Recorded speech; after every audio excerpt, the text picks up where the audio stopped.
तेरा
मेरे सद्गुरु दया निधान कृपा करते हैं। हमारे ही दरवाजे संग जो कृपा को नहीं करते।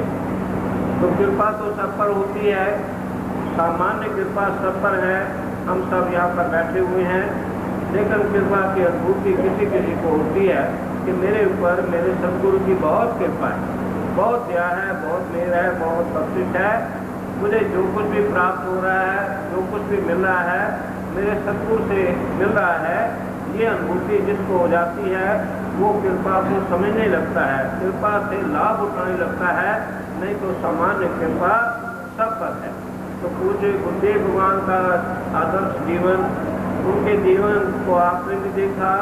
कई कई दिन यहाँ पर आकर विराजमान रहते थे लुधियाना में। कितना प्यार उन्होंने आपको बख्शा, वो प्यार के साक्षात विग्रह थे। और जिसको भी एक बार उन्होंने प्यार की दृष्टि से देख लिया, बस फिर वो घर घाट का नहीं रहा, उनका हो गया। एक ही नज़र में वो बांध लेते थे। ऐसी वो प्रेम की माधुरी उनमें थी। इसलिए सब महापुरुष और हम सब सेवक उनको याद करते हैं कि, और सबको यही अनुभूति है कि महाराज जी हमारे साथ बहुत प्यार करते थे। सबको यही अनुभूति है कि जितना प्यार मुझे दिया किसी और को नहीं दिया। यही विशेषता उनके जीवन की थी। महापुरुष प्रेम रूप होते हैं। साथ क्यों सुन ले सबे जिन प्रेम क्यों तिन्हीं रूप आयो।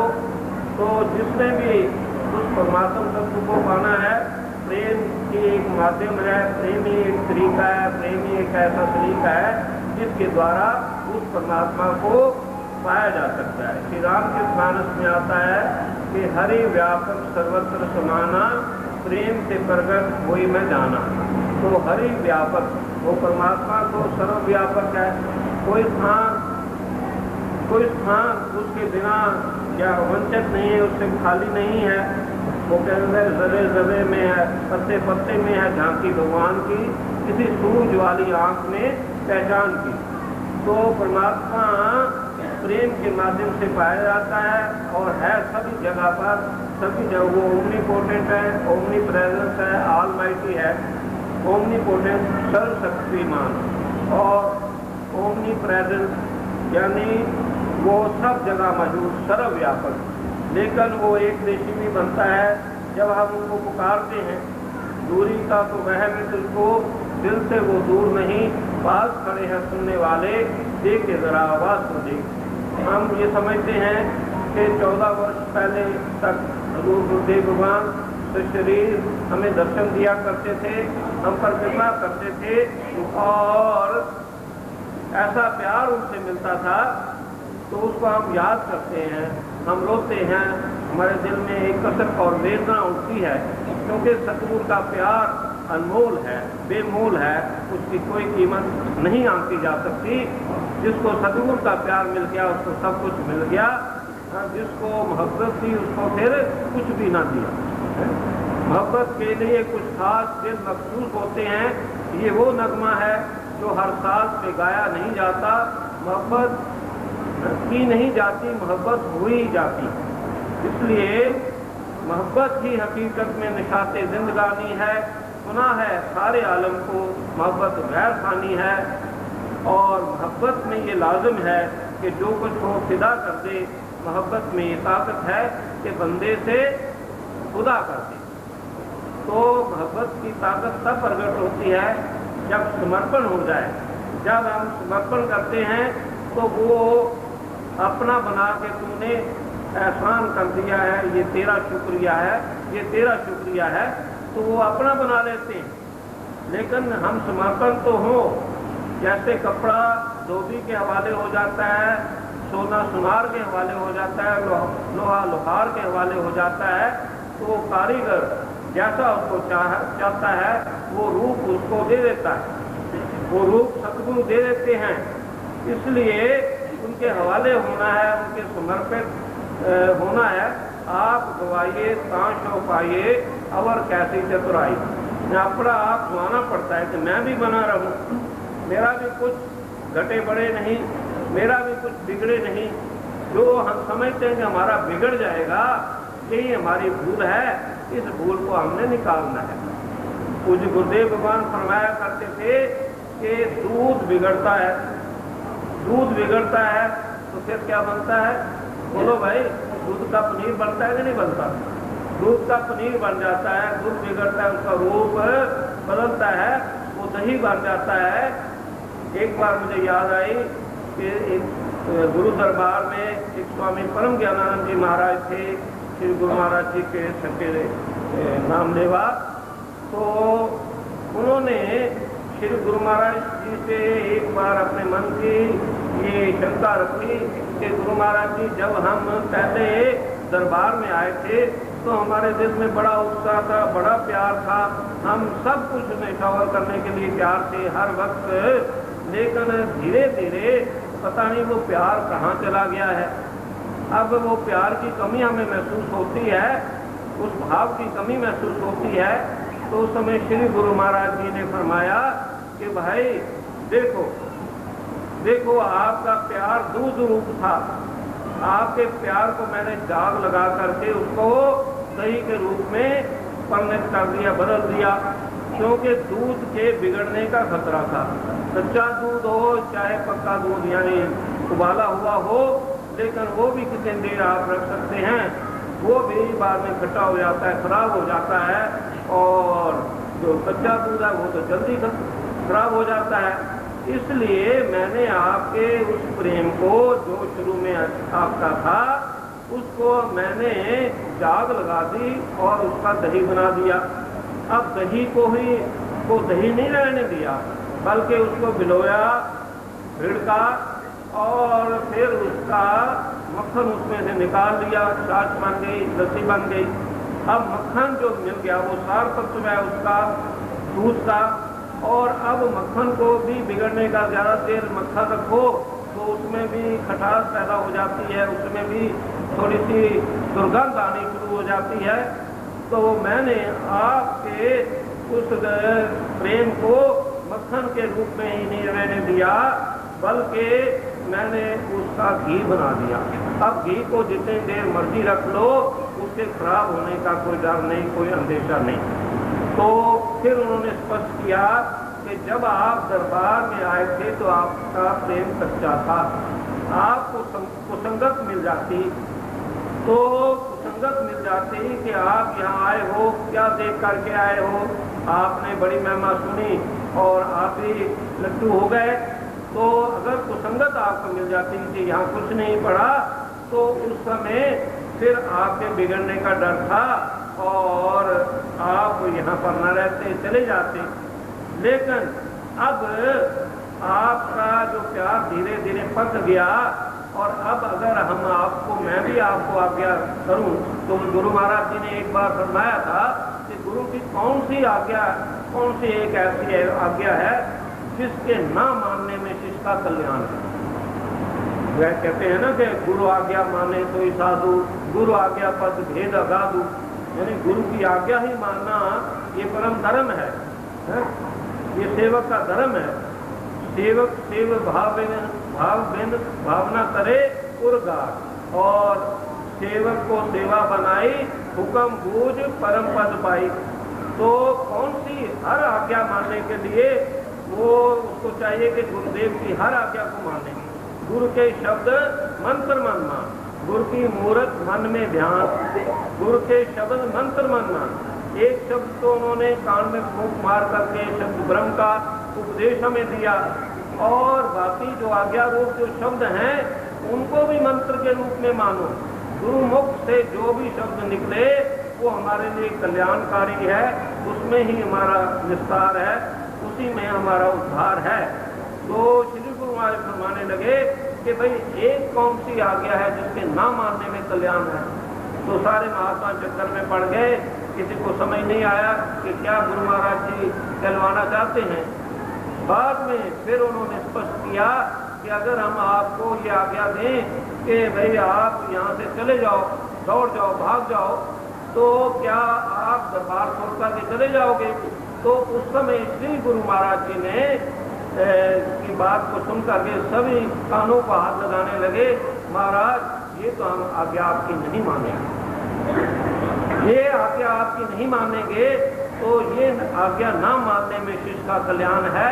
अगर वो ये आज्ञा भी मान ले तो वो गुरु से दूर हो गया, गुरु से बेमुख हो गया। नुगरा जो होता है ना, नुगरे को देखने से पातक लगता है। अब देखिए नारद मुनि को भी भगवान विष्णु ने कहा कि आप मेरे पास तो सदा आते रहते हो, हमेशा आते रहते हो, और लेकिन तुम नुगरे हो, इसलिए तुम जा करके जो है गुरु को धारण करो। तो कहना मुझे मेरा गुरु कौन बन सकता है, मुझे तो कोई ऐसा नजर नहीं आता।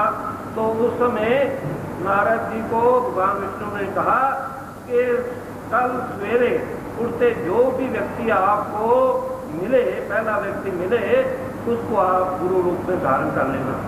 अब नारद जी उठे तो पहले ही उनको मिला कौन, एक मछेरा जीवर जिसे कहते हैं। तो अब उनके दिल में भाव आ गया तो वो गुरु तो मिला है पर ये मछेरा है, मछलियां पकड़ने वाला है, जीवर है।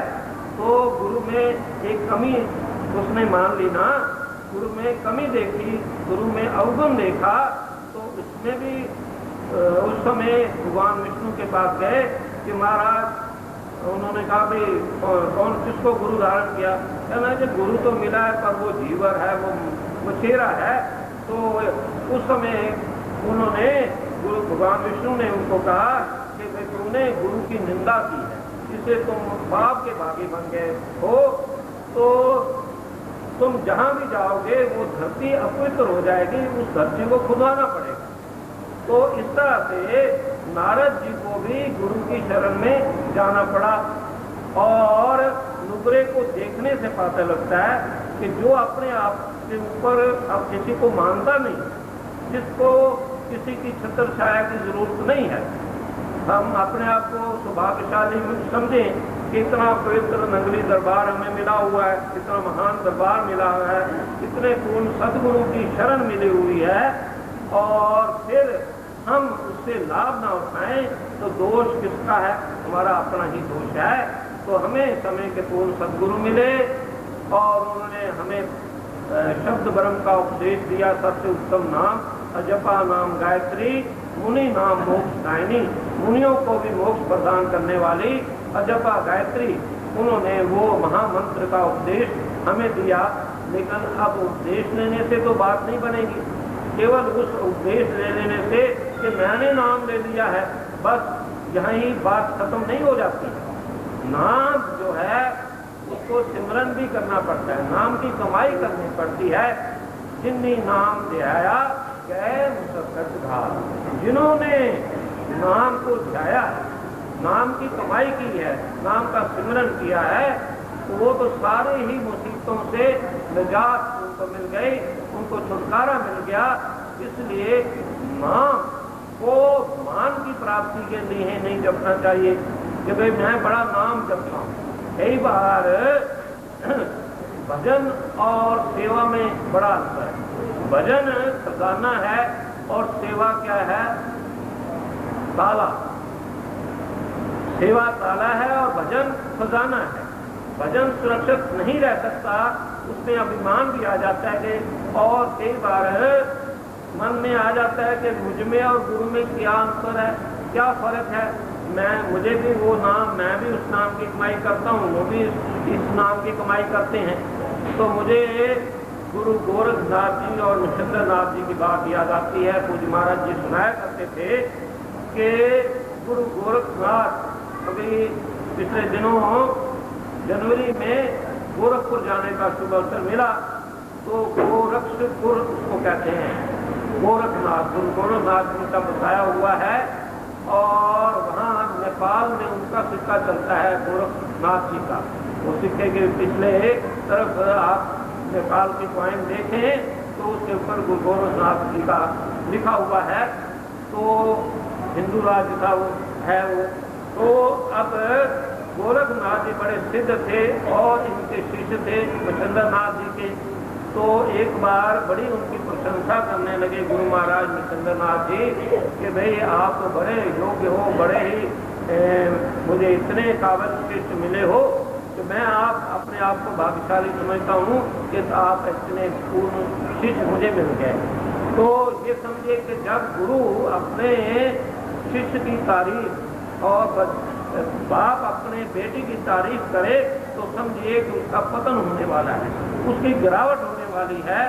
इसलिए कभी भी ये आशा नहीं हमें करनी चाहिए, आकांक्षा नहीं रखनी चाहिए कि गुरु महाराज हमारी सेवा की प्रशंसा करें।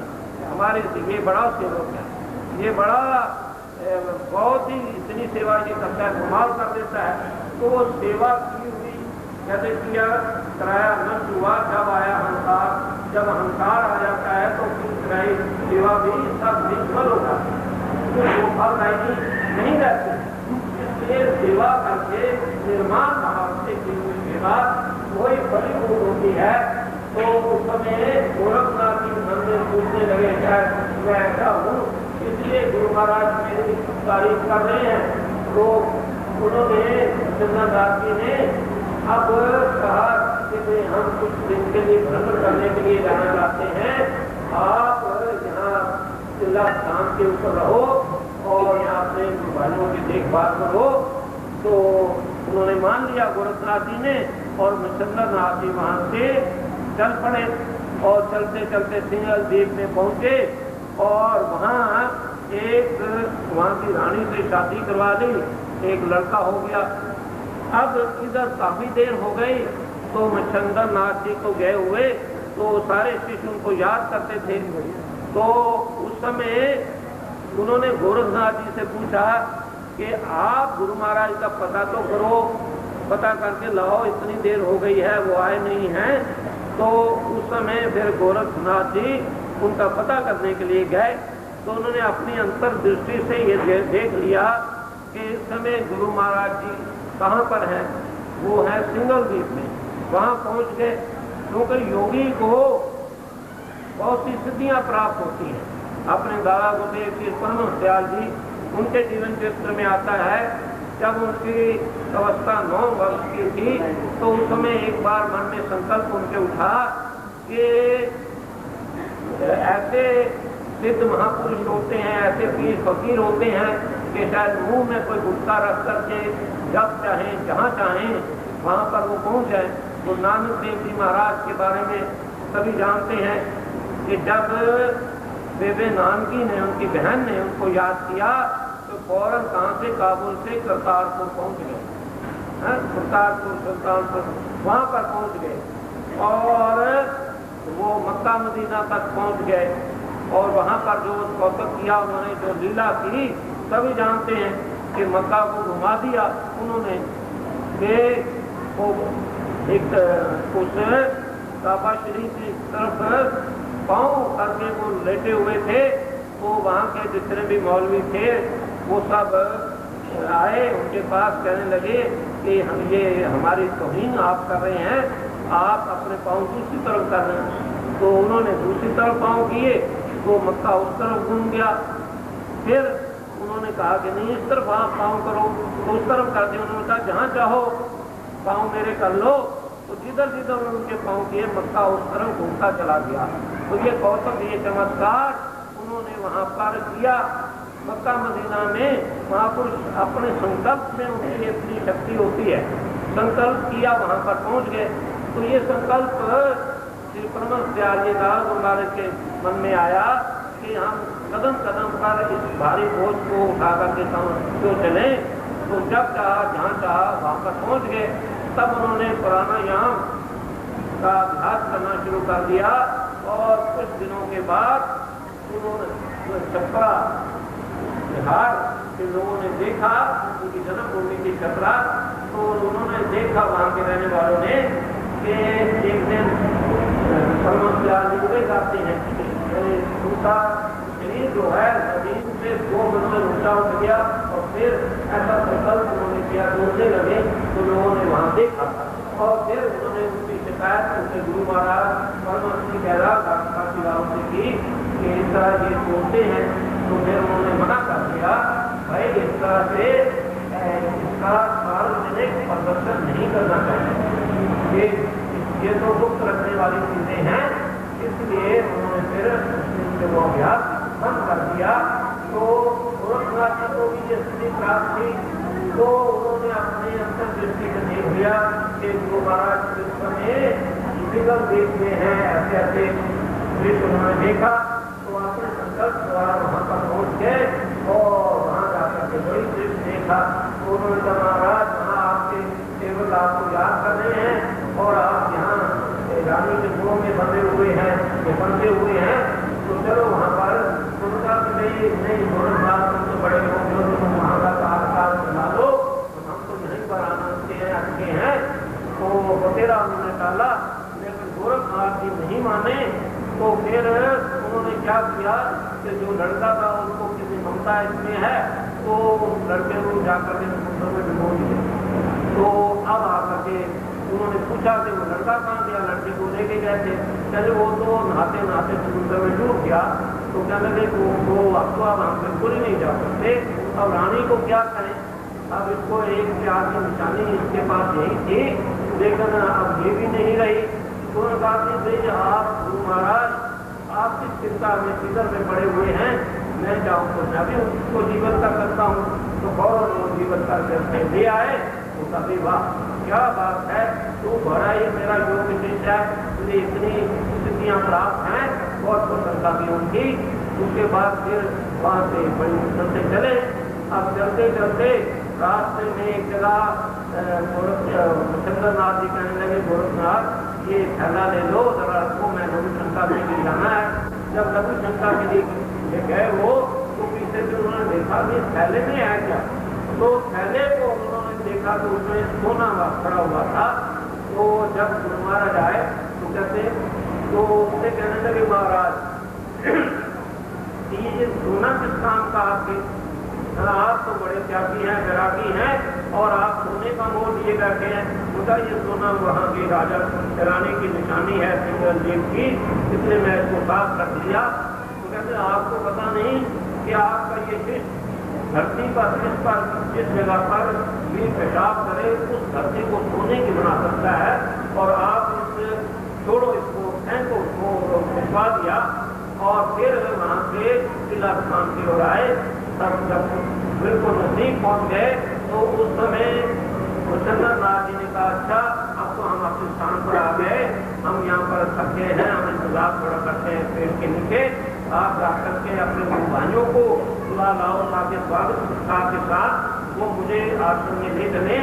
तो अब वहाँ किला स्थान पर गोरखनाथ जी गए, वहाँ जाकर के उन्होंने गुरुवानियों से कहा कि मैं गुरु महाराज को ले आया हूँ, एक चंगुल से छुड़ा करके उनको लाया हूँ, एक जंजाल से।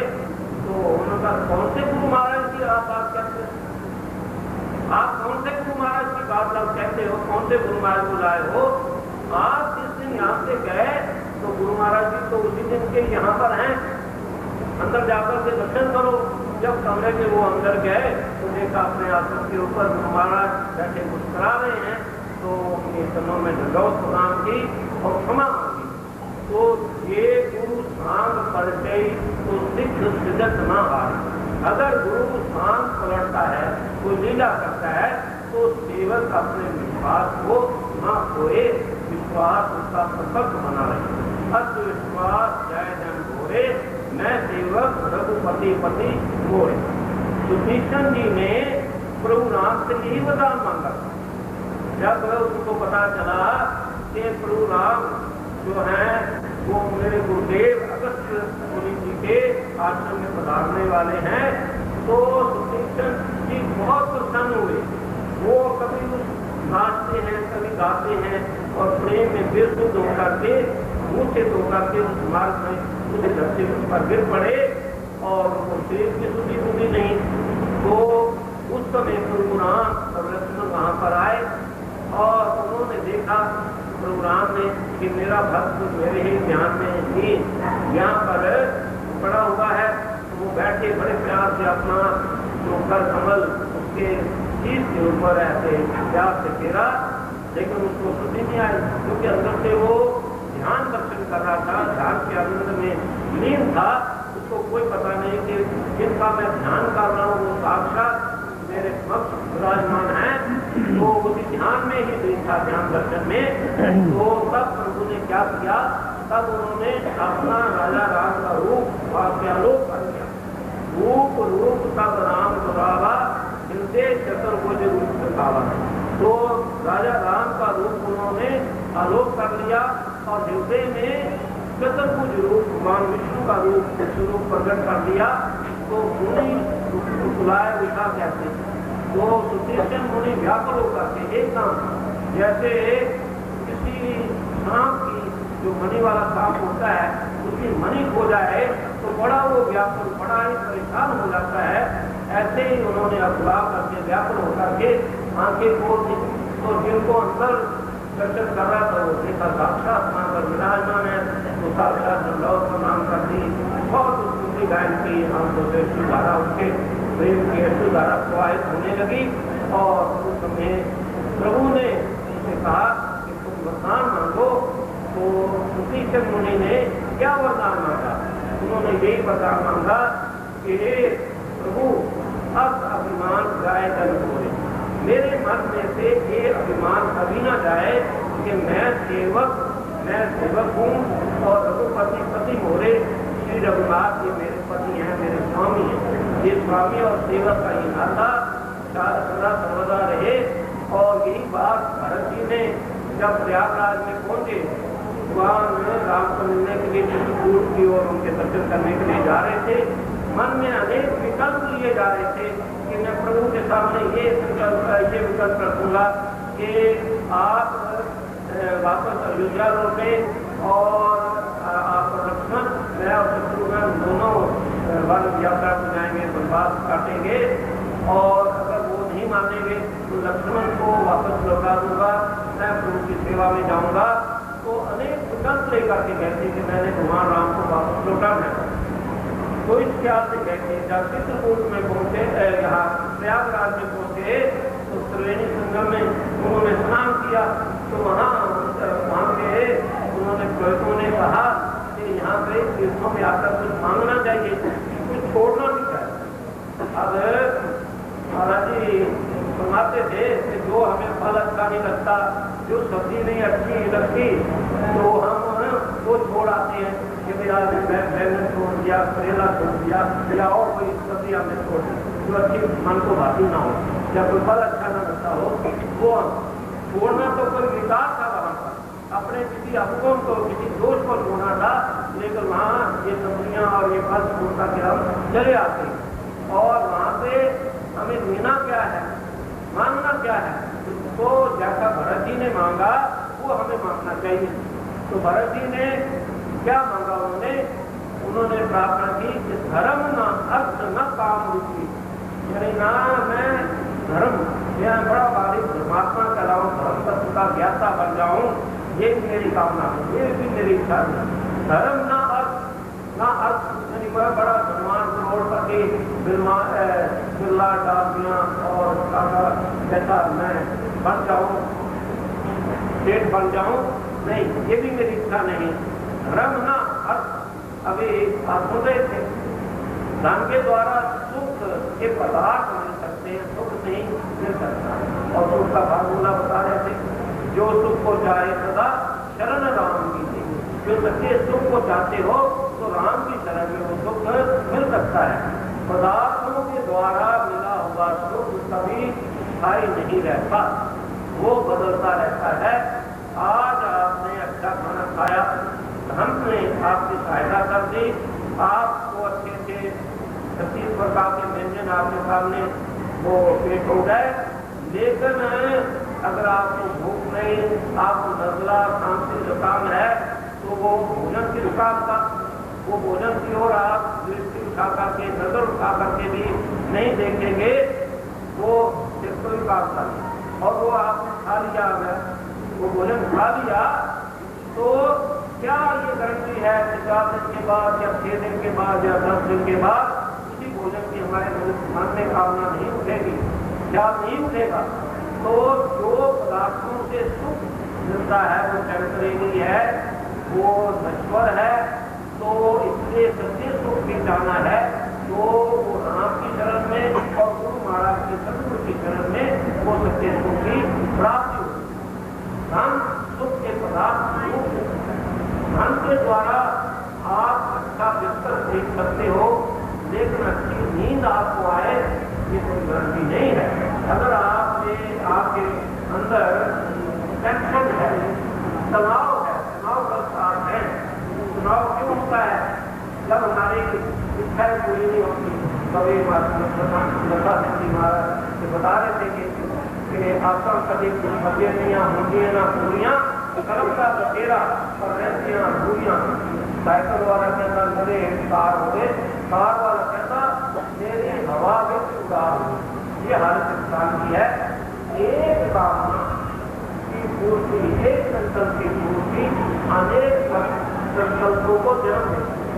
जैसे धरती में एक बीज आप बोए वो अंकुरित हो जाता है, अंकुरित होकर के उसका पौधा बन गया, उसमें फल लगे, उसके ऊपर फूल लगे, फल लगे, बात बीज रूप में प्रकट हो गया। एक से अनेक हो गए तो अनेकों फिर होंगे, तो फिर वो और बढ़ती जाएगी, खेती फसल बढ़ती चली जाएगी।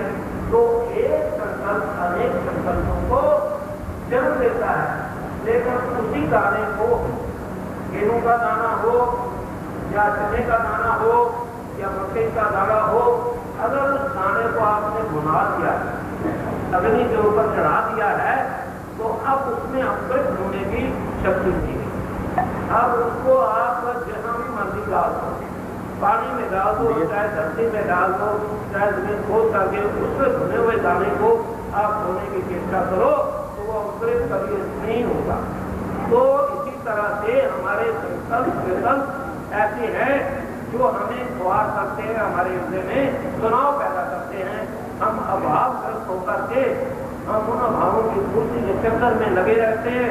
एक इच्छा पूरी होती है तो और अधिक इच्छाएं हमारे मन में पैदा हो जाती हैं। तो क्यों है? तो इसका अंत कोई नहीं है। तो इसलिए हमें सुख के पदार्थों में सुख को ढूंढना नहीं चाहिए, वो है उसकी परछाई। सुख के हम सत्चित आनंद स्वरूप हैं, सच्चिदानंद स्वरूप है, प्रभु की अंश है, ईश्वर अंश, जीव अविनाशी। हम ईश्वर अंश है और अविनाशी है। हम ना मरे, हम ना मरे संसारा, हम ना मरे संसारा, हमको मिला जियावन हारा। कबीर जी ने कहा हम नहीं मरेंगे, हमारी मृत्यु नहीं होगी।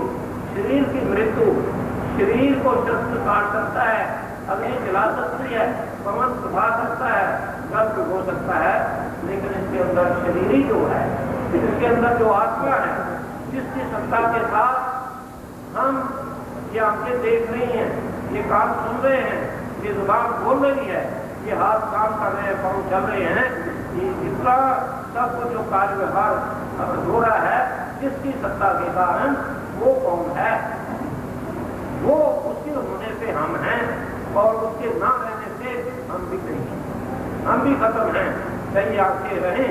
अब देखो जब मृत्यु होती है, सब कछु जीवन को व्यवहार तन से प्राण होत जब न्यारे तेरे संदेश ये सब एक जी का व्यवहार है। तूने आंख बंद की, ये कायनात सो गई, ये जमीन सो गई, ये आसमान सो गया, आंख खोलने का सारा तो सारा तो सेवा जितनी भी आप कर लेंगे। और भगत जी ने न धन मांगा, ना उसने ये कहा कि मेरी कामनाएं पूर्ण हो, धर्म न काम रुकी, मेरी कोई कामना नहीं है, और गति न चाहूं निर्वाण। अब देखो यहाँ पर शंका पैदा होती है कि भाई सभी धर्म कहते हैं वो प्राप्त हो जाना चाहिए, आवागमन से छुटकारा मिल जाना चाहिए। कबीर के घर में गए, माता चक्की पीस रही थी, दाने डाल रही थी और दाने पिस्ता की आटा बनकर के बाहर निकल रहे थे। तो कबीर जी देख करके वो निराश से हो गए, उदास हो गए और उन्होंने ये एक शब्द का उच्चारण किया कि चलती चक्की देख कर दिया कबीरा सोए, दो पाटन के बीच में सावध बचाना हुए। तो भाई ये चक्की चल रही है, उनका ध्यान उस चक्की की तरफ नहीं था, वो संसार की चक्की की तरफ था कि आवागमन जीव जन्म लेते हैं, अच्छा बुरा जीवन जी करके जन्म तो सबका हो जाता है, लेकिन जीवन किसी किसी को मिलता है, जिसके ऊपर कृपा हो जाती है, जिसको सद्गुरु अपना लेते हैं, अपना बना लेते हैं, उनको जीवन भी मिल जाता है। उस जीवन को पाने के लिए हमें मेहनत करनी पड़ती है। फरिश्तों से बेहतर है इंसान बनना, मगर लगती है इसमें मेहनत ज्यादा है। फरिश्तों से बेहतर है, ये देवताओं से अच्छा है।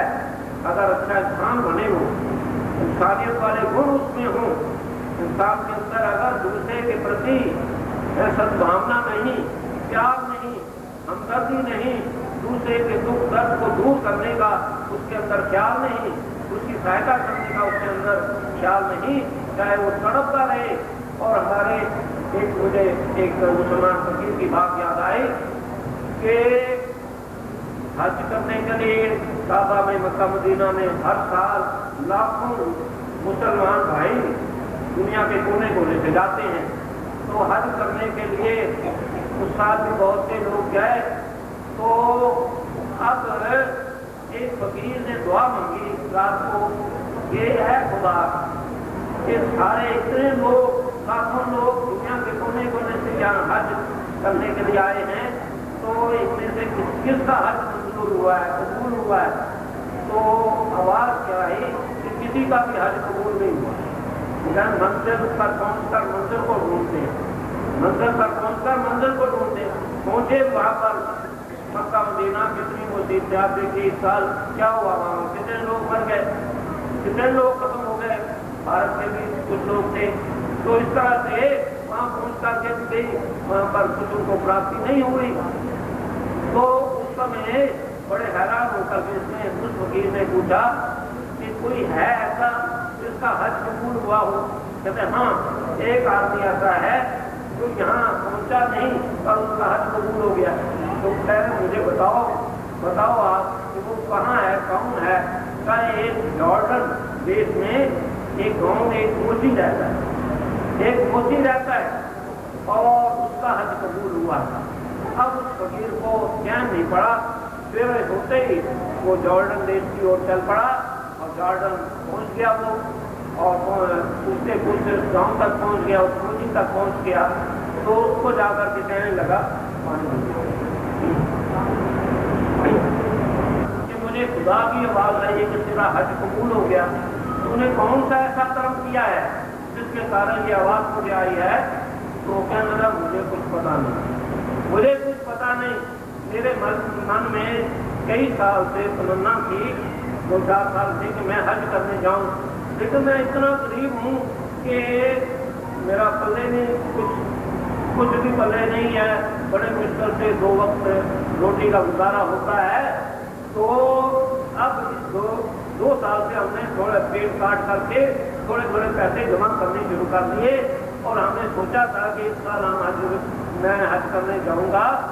तो अब जब ये तैयारी करने लगा तो एक दिन मेरी धर्मपत्नी जो है वो पहुंची, उस वकील को अपनी दास्तान, अपनी वो कथा बता रहा है कि वो मेरी धर्मपत्नी कहने लगी, वो एक पड़ोस में से वो जैसे सब्जी आप बनाते हैं यहाँ पर पड़ोस में भी उसकी जाती है, दुकान जाती है। तो अब वो उसकी पड़ोस में से वो उसकी बकरी की सुगंध आई, तो धर्मपत्नी उसकी कहने लगी कि आप जाकर के पड़ोस वालों से वो सब्जी मांग करके मुझे ला दें ताकि मैं वो सब्जी खाऊं, मेरा दिल करता है। तो उसने कामना किया कि भाई किससे मांगना अच्छा नहीं है, क्योंकि उसने जैसे क्रिया हट मशहूर है, 4 हट मशहूर है ना दुनिया में, योग हट, क्रिया हट और बाल हट और राज हट, 4 हट हैं, 4 जिद जो है, ये अपनी आयु पर आ जाए तो चाहे सब कुछ बर्बाद हो जाए। अब देखिए सद्दाम हुसैन अपने देश को खत्म करवा डाला, इराक को, और कितने टक्कर किन कंट्रीज के साथ, किस वर्ल्ड पावर के साथ उसने टक्कर ली, लेकिन वो जिद थी उसकी और जिसके कारण आज हालत ये है उस देश की। इसी तरह से कि राजहट की बात मैंने कह दी, क्रिया की बात, सच्चाई की बात आपको पता है, सच्चाई की बात आपको पता है कि जिनके लिए भरत जी के लिए राज मांगा और उन्होंने भी अपने मां को ये शब्द कहे कि माता तू तेरे कोख से मैंने जन्म ही क्यों लिया, तू माता है और तू मेरा मुझे जन्म दे करके तेरा गला बोल करके मुझे मार डालती, मुझे जीवित क्यों रहने दिया, राम मुझे बना दिया। तो इस तरह से मां को भी उसने माता की शब्द कहे होश में आकर भरत जी ने। तो ये क्रियाहट की बात और राजहट की बात मैंने बता दी और योगाट की बात सुन लो। विश्वामित्र जी ने फिर शंकु को शरीर स्वर्गारोहण करवाना चाहा, स्वर्ग लोक में भेजना चाहा।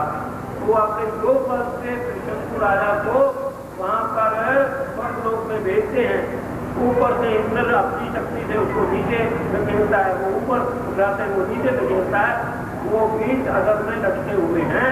तो शंकु ये है योग हट की बात और बाल हट की बात आप सबको मालूम है। बच्चे आज जिद करते हैं, आप कैसे उनको मनाना पड़ता है। इसी तरह से तो ये 4 प्रकार के हट, तो मैंने ये बात सुनी शुरू की। बताओ भाई वो क्या लगी सब्जी, वो और कहने लगी उसकी तरह पत्नी कि मुझे सब्जी ला के दो। अब वो गया बेचारा, तो उन्होंने मना कर दिया कि भाई नहीं हम नहीं देते। अब उसने वो आया, फिर उसने जिद कर दी, फिर उसे जाना पड़ा। उनका ये सब्जी आपके खाने के लायक नहीं है। तो इसी बगवार जाने पर वो उन्होंने रो करके कहा, वो पड़ोस वालों ने रो करके कहा कि भाई बात असल में ये है कि हमने कहा कि सब्जी आपके खाने के लायक नहीं है कि हमारे बच्चे 4 दिन से अन्न का एक दाना उनके गले के नीचे नहीं उतरा। 4 दिन से वो भूखे बिलबिला रहे हैं बच्चे, कितने भूखे हैं। तो आज एक मरा हुआ कुत्ता जमीन वहां बाहर पड़ा हुआ था, उसको उठा करके लाए हैं, ये सब्जी उसकी बन रही है। तो इसलिए हमने कहा कि ये आपके खाने के लायक नहीं। उस मोदी ने सोचा कि मैंने हज पर धिक्कार है, मैं अब मेरे पड़ोस में ये बच्चे भूखे मर रहे हैं और मैं हज करने के लिए जाऊं, तो मैंने जो 400 दीनार इकट्ठे किए थे बड़ी मुश्किल से पेट काट करके मैंने ला करके उनको दे दिए कि चलो मैं इन बच्चों का तो पालन पोषण हो।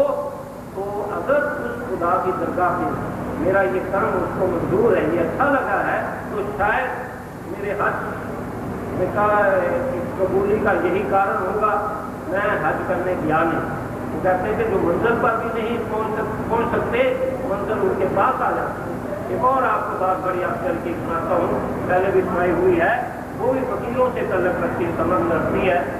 फकीरों की दुनिया अजब है निराली, सदा उनके चेहरों पर रहती है लाली। फकीर कौन है?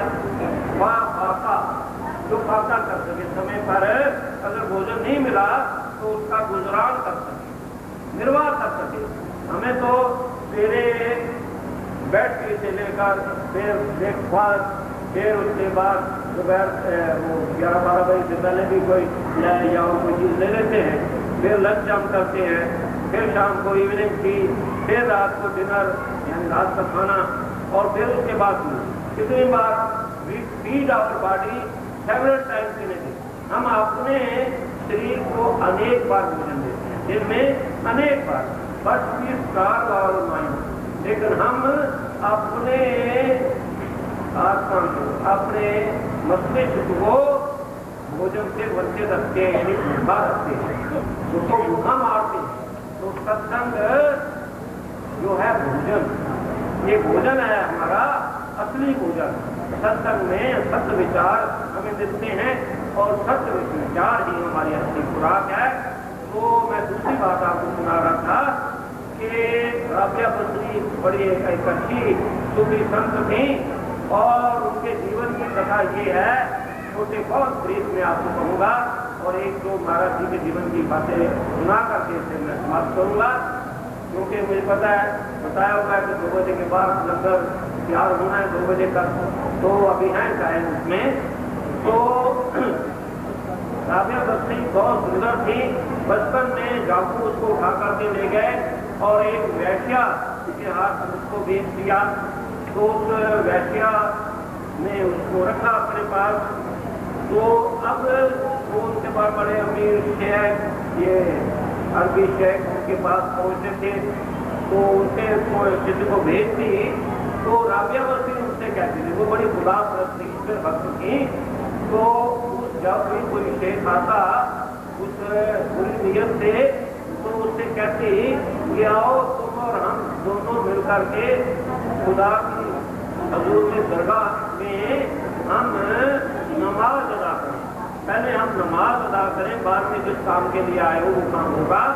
तो राबिया बस्ती और वो शेख जब नमाज में सजदे में सिर झुकाते थे, तो राबिया बस्ती क्या खुदा के दरगाह में ये पुकार करती थी, ये प्रयास करती थी कि यार खुदा मैंने अपना काम पूरा कर दिया, इस गुनाहगार को आपकी चौखट पर ला करके खड़ा कर दिया, अब आप मेहर करना, कृपा करना आपका काम है। मैंने अपना काम किया, अब आपका काम है आप इसके ऊपर कृपा करें।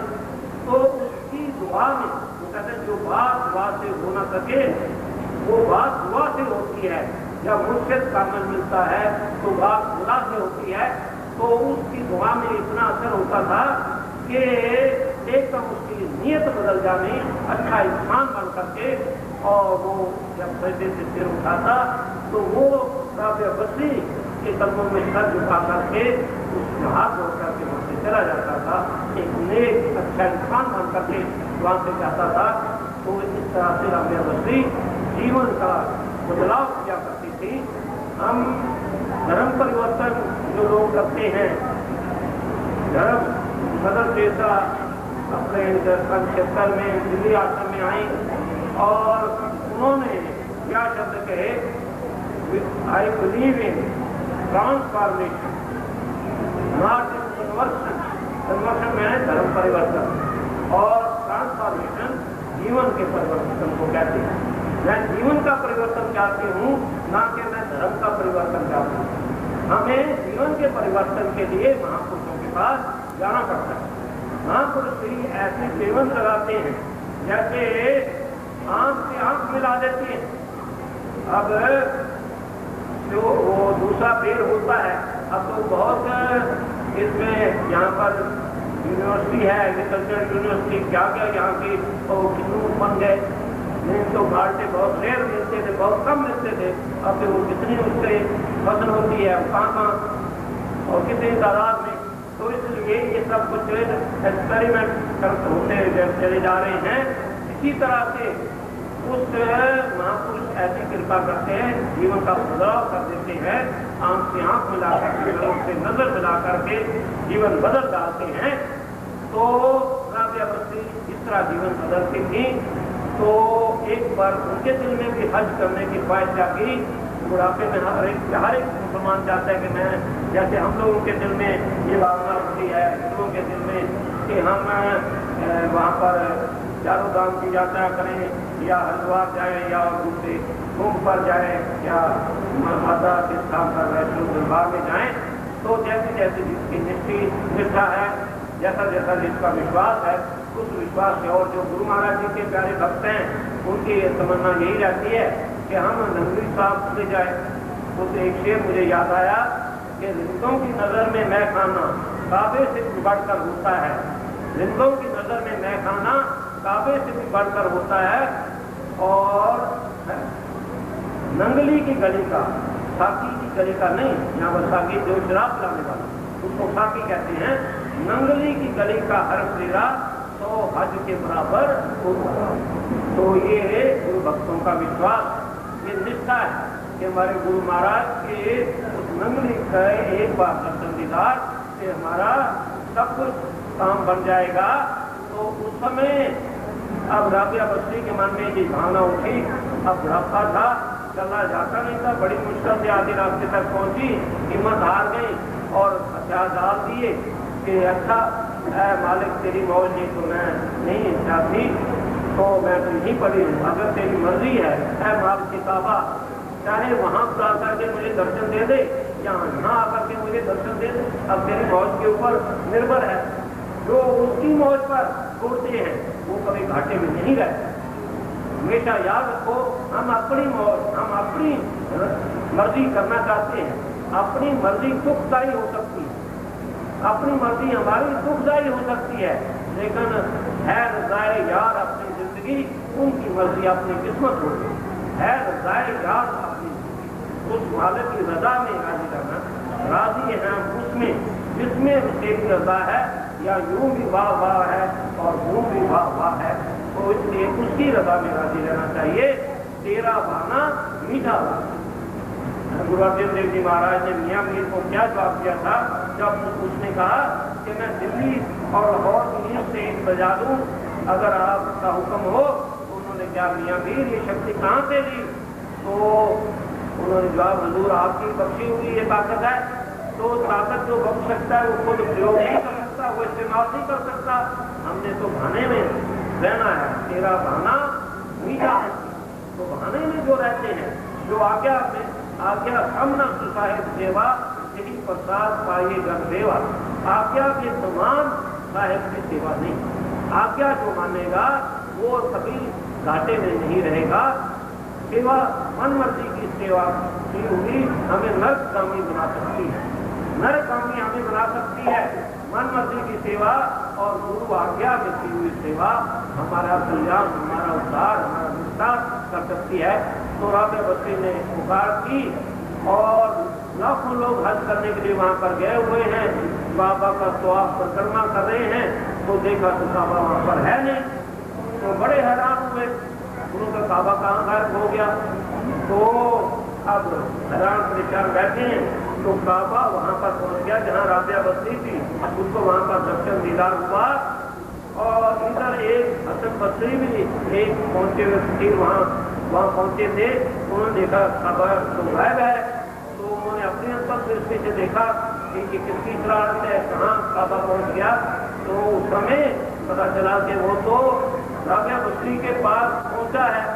तो अब फिर दोबारा अपनी जगह पर काबा आ गया और उनकी कृपा से राबिया बस्ती भी पहुंच गई मक्का मदीना में। और मक्का में जा करके वहां पर वो हसन बस्री उनसे मिले और उन्होंने ताना उसको कहा, ऐ राबिया बस्री, ये दुनिया में तूने ये कौन सा शोर मचा रखा है कि काबा तेरे स्वागत के लिए चल करके गया है।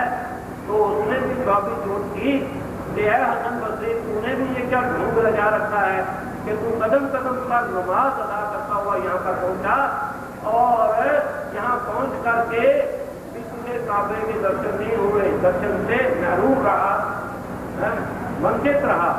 ये अब मालिक काबा की मर्जी है कि तुझे यहाँ बुला करके दर्शन ना दे और मुझे वहां पर पहुंच करके वहां खुद जाकर के दर्शन दे।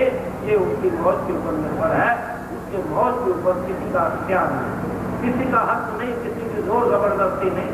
इसलिए है रज़ाए यार अपनी जिंदगी, उनकी मर्जी अपनी किस्मत होगी।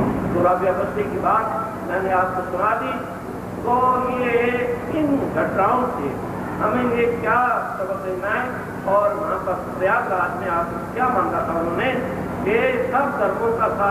और मैं कबीर जी की बात भी पूरी करके समाप्त करता हूँ। कबीर जी ने वो चक्की को चलते हुए देखा, ये आवागमन की चक्की चल रही है, अच्छा बुरा जीवन व्यतीत करके चले जाते हैं, घर फंस जाते हैं, कोई किसी को याद नहीं करता।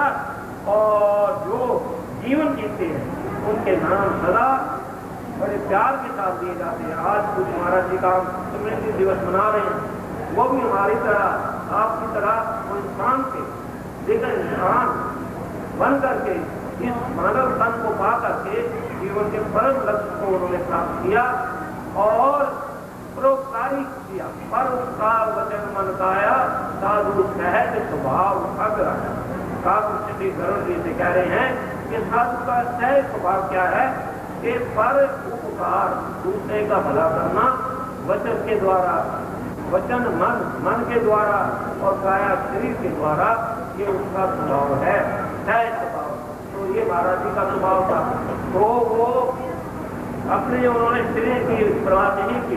वो दिन रात किसी परिवार के कार्य में लगे रहे। गुरु महाराज जी की आज्ञा को सिरोधार करके उनका कोई भेष धारण करके उन्होंने हम सबको इस मार्ग पर हम रोज आरती में पढ़ते हैं। जय श्री जगतर कली कुटल जीवन निस्तारण को स्वामी संत रूप करके हम कलयुग के कुटल जीवन को, कलयुग के कुटल जीवन को स्वामी संत रूप करके, संत रूप धारण करके गुरु महाराज जी ने हमें वो नाम बख्शा और आत्म को दर्शावत भाव धोए कमल की। तो गुरु महाराज जी ने हमें वो नाम बख्शा जिसके द्वारा हमें अपने स्वरूप की लगता हो गई, अपने स्वरूप का ज्ञान हो गया। नाम रूप से जो हम बने बैठे हैं इसको हमने भुलाना है, भूलना है इस बात को कि हम ये हैं, ये मेरा नाम है, ये मेरा रूप है। इस पहचान को जब भूलेंगे तब असली पहचान हमारी हमें गुरु महाराज कराएंगे, हमारे अपने स्वरूप की रक्षा कराएंगे। लेकिन हम इसी में फंसे बैठे हैं, इसी में आसक्त बड़े हुए हैं, इस कारण हमें पता नहीं लगता। गुम कर दो अपने आप को, अपना पता मिले, पहले अपने आप को गुम करो, गुम करना सीखो। अर्थात क्या है कि गुरु के ध्यान में लीन ऐसे हो जाओ कि आपको शुद्धि बुद्धि आपकी ना रहे, अपनी शुद्धि बुद्धि होशोवाद आपके कायम ना रहे, तो तब आप खुआइए, ताज हो पाइए, तब अपना आप खुआया जाता है, तो उसको तब उस सीधम को प्राप्त किया जाता है। तो पूज्य महाराज जी और कबीर जी की बात कि जब चक्की का गुड़ माता ने उठाया तो देखा कि कुछ दाने किल्ली के साथ वो साबत बचे हुए हैं। तो कबीर जी मुस्कुरा दिए और उन्होंने उच्चारण किया कि साड़ी चक्की देखकर प्रिया कबीरा फिर कोई दाना बचा रहा जो गया किल्ली पे मिल। तो जो गुरु महाराज की सत्ता से जो मिल गया, गुरु महाराज के चरण शरण में आ गया, वो तो आवागमन की शक्ति से छुटकारा पा गया, उसको निजात हासिल हो गई। और निजात, मोक्ष, साल्वेशन, मुक्ति, क्या कुछ कहते हैं, बुद्धत्व, निर्वाण पद, तो ये सब अलग अलग धर्म वाले इस नाम को मुक्ति को इस नाम से पुकारते हैं। तो उन्होंने भरत जी ने धर्म न अर्थ न काम रुचि गति न चाहूं निर्वाण, निर्वाण गति यानी मुक्ति का विस्तार कर दिया। उससे बड़ी कोई चीज मांगी होगी, उन्होंने बड़ी चीज क्या मांगी कि जन्म जन्म रति राम पद ये वरदान, जन्म जन्मांतर तक जब जब मेरा जन्म हो और मैं प्रभु राम का सेवक भी अपने आप को कहलाऊं और मेरा प्यार मेरे इष्टदेव भगवान गुरु राम के साथ हो, इस वरदान के अलावा प्रयागराज हम देवे जमीन के भी नीचे बच जाने वाले, तो अपने जीवन को हम देखें, हम उनके नाम लेवा अपने आप को कहलाते हैं, तो वो अभाव वो गुण भी हमें होने चाहिए जो गुण उनमें थे। तो उनके जीवन में सब में प्रेम सर्वोपरि था, सबको गले प्यार से गले से लगाते थे, अपना बनाते थे सबको, दीनता, नम्रता, आजनी, मस्कीनी उनके आभूषण थे, सद्गुण थे उनके। तो ये हमारे अक्षय महाराज जी थे। तो ये सब जितना भी कितना उन्होंने प्रसारा किया, गुरु महाराज जी ने उनको आदेश दिया कि भैया आपने जब चिपौड़ी जिला गुजरात में सन 1935 में दिवाली के दूसरे दिन जब श्री गुरु महाराज जी सदा के लिए चिपौड़ी पंजाब को अलविदा कह करके नंगली साहब में पधारने लगे थे, तो उस समय सब महात्माओं को उनकी मनोवांछिता क्या थी। तो जब महाराज जी की बारी आई तो उनसे पूछा कि आप क्या चाहते हो, आप क्या करोगे। तो महाराज जी ने कहा मैं तो अपने स्वामी महाराज इजाजत की सेवा करके 2 रोटी खा करके अपना निर्वाह कर लूंगा।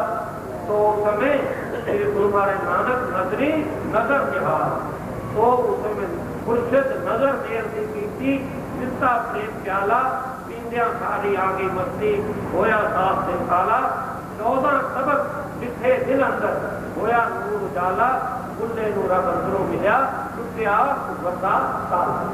तो नानक नजरी नजर निहाल वाली बात हुई कि उस समय गुरु महाराज ने फरमाया कि नहीं, ऐसे भोले नहीं बने रहना।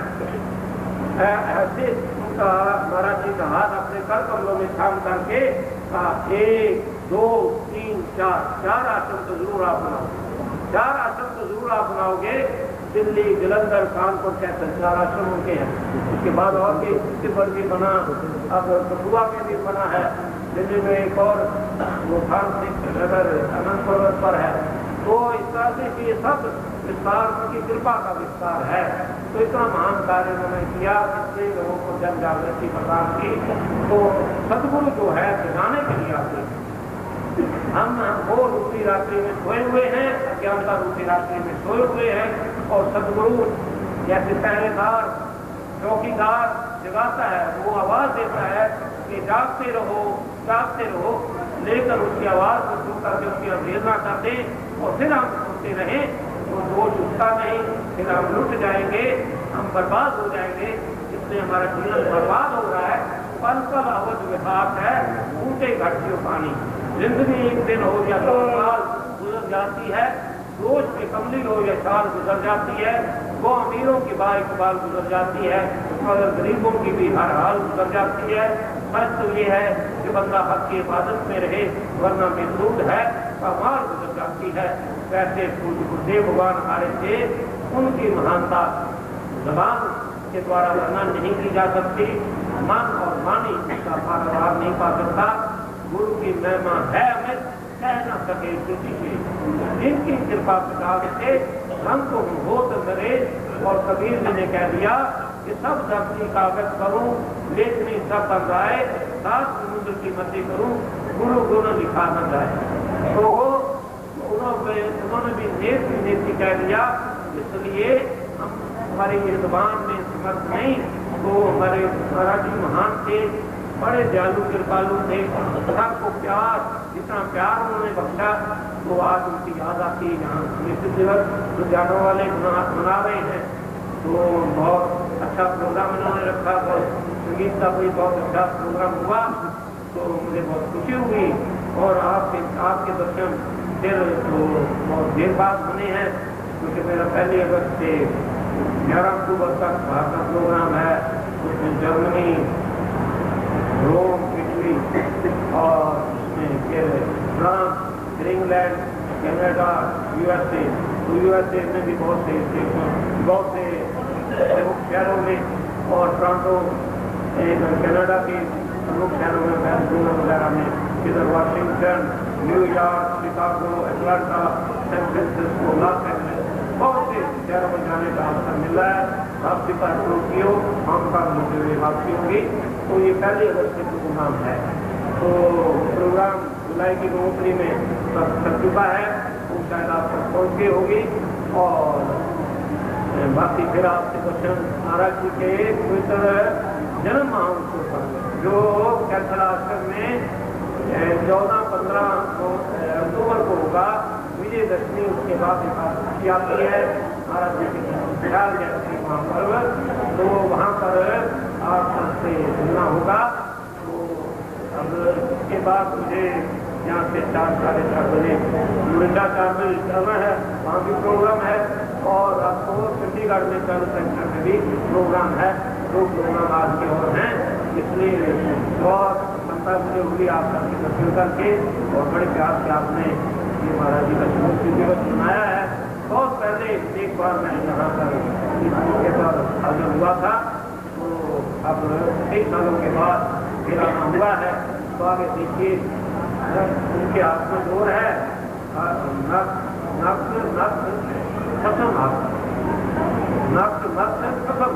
तो मालिक के हाथ में जोर है। जैसे कहें हम तो पुतलियाँ हैं, तुमा दारू खिनाएं, सभी थकावट काम बनाएं।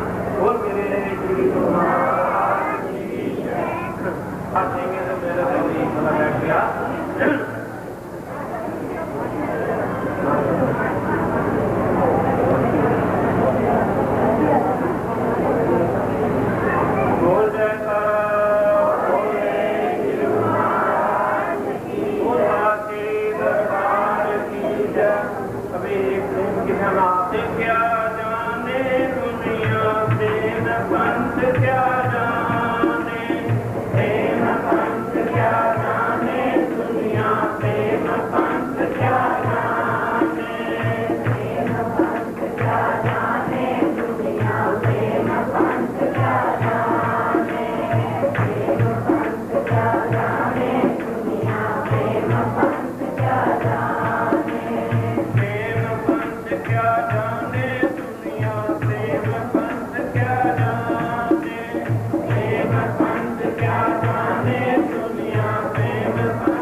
सनातन धर्म